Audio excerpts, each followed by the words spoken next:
Ето го изстрел.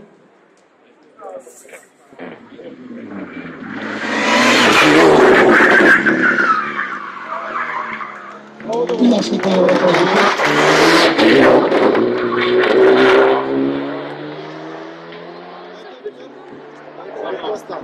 Искам Марина водача в времето подреждане с 3:30:93.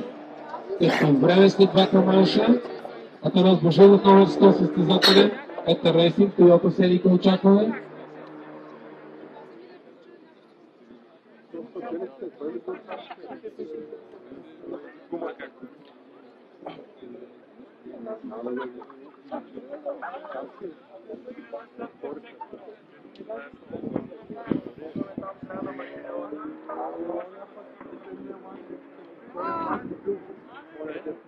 Божелов се увеличава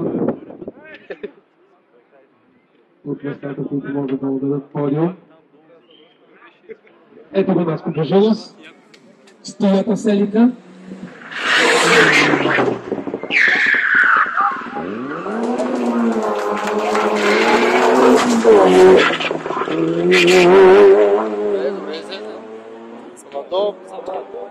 Пак те.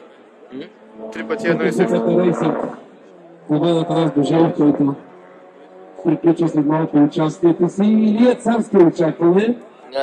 Слушалич Лансър. Илия Царски. Той се движи втори. Само на 3 секунди. 41 от водача. Искрен Маринов. Това е времето. След двата манша. Сега давам още по-добро време, доколкото разбирам. 1:4:3:7:4. Страхотно време. Искрен. Сваля ето го талент.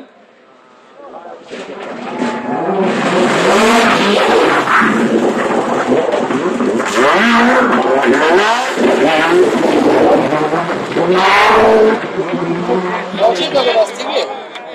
Не ми се става.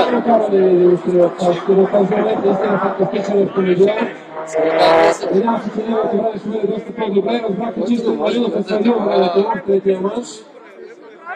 Който го оставя лидер. Колеги, сега има още 5 часа автомобила, които заслужават огромно внимание. Тодор Славов.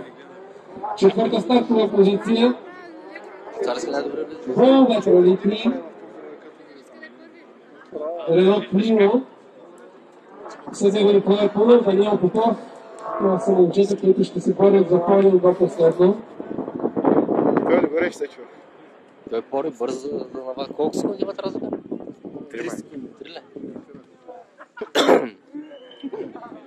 Да чувам аплодисментите ви. Тодор Славов,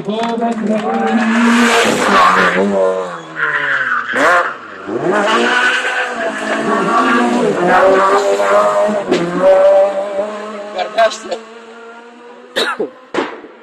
Ще кажеш, Лов.